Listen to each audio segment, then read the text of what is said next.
So നമ്മളെല്ലാവരും സ്കൂളിൽ പഠിച്ചിട്ടുണ്ട് ഹൗ ദ യൂണിവേഴ്സ് ഫോംഡ് എന്ന്. നമ്മൾ പഠിച്ചതെന്ന് പറഞ്ഞു കഴിഞ്ഞാൽ ബിഗ് ബാങ് തിയറി പ്രകാരമാണ് യൂണിവേഴ്സ് ഉണ്ടായതെന്നാണ്. എല്ലാം ഒരു ഇൻഫിനിറ്റ്ലി സ്മോൾ പോയിന്റിൽ എല്ലാം നിൽക്കുകയായിരുന്നു. എന്നിട്ട് ഒരു പോയിന്റിൽ അത് എക്സ്പാൻഡ് ചെയ്തു, ഒരു ബിഗ് ബാങ് പൊട്ടിത്തെറി ഉണ്ടായി. എന്നിട്ട് അത് ഭയങ്കരമായിട്ട് എക്സ്പാൻഡ് ചെയ്ത് ഇന്നത്തെ യൂണിവേഴ്സിലേക്ക് എത്തി. ആൻഡ് നമ്മൾ പിന്നെ ഒരു പോയിന്റിൽ ചിലപ്പോൾ നിങ്ങൾ കേട്ട് കാണും, അത് പിന്നെ കണ്ടുപിടിച്ചൊരു കാര്യമാണ് ഈ യൂണിവേഴ്സിൻ്റെ എക്സ്പാൻഷൻ ആക്സലറേറ്റിംഗ് ആണ് എന്ന് പറഞ്ഞാൽ എല്ലാം മറ്റൊരു സാധനത്തിൽ നിന്ന് ഭയങ്കര ദൂരേക്ക് അകന്നു പോകും. ഓക്കെ, ആൻഡ് ആ അകന്നു പോകുന്ന സ്പീഡ് ആക്സലറേറ്റ് ചെയ്തുകൊണ്ടിരിക്കുകയാണ്. At one point everything will be too far from everything else. And അങ്ങനെ സ്റ്റാർസൊക്കെ ഒരു കാലം കഴിയുമ്പോൾ അവർ ഡൈ ഔട്ട് ചെയ്യും. ആൻഡ് ദി എൻറ്റയർ യൂണിവേഴ്സ് അങ്ങനെ ഡൈ ഔട്ട് ചെയ്ത് ഫുൾ ഡാർക്കായി മാറും. ആൻഡ് ഈ സംഭവത്തിൻ്റെ പേരാണ് heat death of the universe. പക്ഷേ റീസെൻ്റ്ലി ഒരു കൗണ്ടർ തിയറി കണ്ടുപിടിച്ചു. ബിഗ് ബാങ് തിയറി ആയിരിക്കില്ല the how the universe formed. Big bounce theory എന്ന് പറഞ്ഞിട്ട് ഒരു പുതിയ തിയറിക്കുള്ള ഒരു കൈൻഡ് ഓഫ് പ്രൂഫ്സ് വന്നുകൊണ്ടിരിക്കുകയാണ്. ഓക്കെ, അത് ഫുള്ളി ഒരു ഡിസ്കവറി ആയി ക്ലെയിം ആക്കിയിട്ടില്ല, പക്ഷേ അത്യാവശ്യം ഹൈ കോൺഫിഡൻസ് തന്നെ പറയാൻ പറ്റുന്ന ഒരു സാഹചര്യത്തിലാണ്.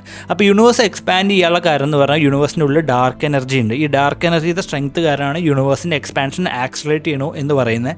ആൻഡ് അതുകൊണ്ട് തന്നെയാണ് യൂണിവേഴ്സ് ഒരു പോയിന്റിൽ ഹീറ്റ് ഡെത്തിൽ നശിച്ചു പോവും, പിന്നെ ഒന്നും ഉണ്ടാവില്ല, യൂണിവേഴ്സ് ഫുൾ അന്ധകാരമാവും എന്ന് പറയുന്നത്.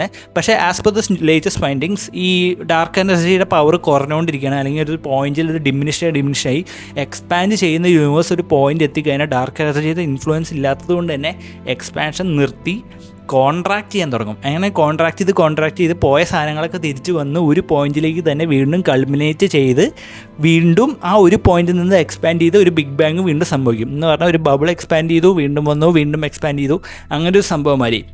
അതിന് വേറൊരു വശം കൂടി ഉണ്ട്. ഇപ്പോൾ നമ്മൾ ജീവിക്കുന്ന യൂണിവേഴ്സ് എന്ന് പറഞ്ഞു കഴിഞ്ഞാൽ മുന്നേ ഒരു യൂണിവേഴ്സിൻ്റെ എന്താ പറയുക ബിഗ് ക്രഞ്ച് എന്ന് പറയും. അത് വന്ന ഒരു പോയിന്റിലേക്ക് ഇതായി, പിന്നുണ്ടായ ബിഗ് ബൗൺസ് നിന്ന് ഉണ്ടായ യൂണിവേഴ്സാണ്. ആൻഡ് ആ യൂണിവേഴ്സിൻ്റെ ഒരു സെറ്റിങ്സ് പേജാണ് നമ്മളിപ്പോൾ കാണുന്ന ഗ്രാവിറ്റിയുടെ പവറും ഇലക്ട്രോ മാഗ്നറ്റിക് ഫോഴ്സിൻ്റെ പവർ എന്നൊക്കെയാണ് പറയുന്നത്. എന്തായാലും ഈ ഒരു ലേറ്റസ്റ്റ് ആയിട്ട് കണ്ടുപിടിച്ച ഒരു എന്താ പറയുക ഒരു ആസ്ട്രോണോമേഴ്സിൻ്റെ ഫൈൻഡിങ്സ് വെച്ചിട്ടാണ്. ആൻഡ് ഈ ഫൈൻഡിങ്സ് ഒന്നും ഫുള്ളി കൺക്ലൂസീവായിട്ട് പ്രൂവ് ചെയ്യാൻ പറ്റിയിട്ടില്ല. ജസ്റ്റ് ഒബ്സർവേഷൻസ് നോ. പക്ഷേ അത് പ്രൂവ് ചെയ്യുകയാണെങ്കിൽ നമുക്ക് പുതിയൊരു യൂണിവേഴ്സൽ തിയറിയാണ് വരാൻ പോകുന്നത്. ഹീറ്റ് ഡെത്ത് ഓഫ് ദി യൂണിവേഴ്സിന് പകരം ബിഗ് ക്രഞ്ച്, ബിഗ് ബൗൺസ് ഒക്കെയാണ് വരാൻ പോകുന്നത്.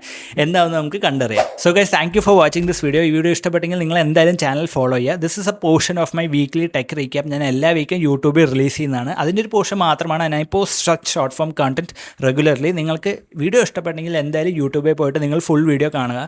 തീർച്ചയായിട്ടും ചാനൽ ഫോളോ ചെയ്യുക, ലൈക്ക് ചെയ്യാം. കാരണം ഇങ്ങനത്തെ ബിസിനസ്സും ടെക് കണ്ടൻറ്റൊക്കെ ഞാൻ റെഗുലറായിട്ട് പോസ്റ്റ് ചെയ്യുന്നതാണ്. ആൻഡ് നിങ്ങൾ ഇൻഡസ്ട്രിയിലുള്ള ആളാണ്, അല്ലെങ്കിൽ നിങ്ങൾ ജോബ് മാർക്കറ്റിലുള്ള ആളാണെങ്കിൽ ഇങ്ങനത്തെ കാര്യങ്ങളൊക്കെ വെച്ച് നിങ്ങൾ റെഗുലറായിട്ട് അപ്ഡേറ്റഡ് ആയിരിക്കണം.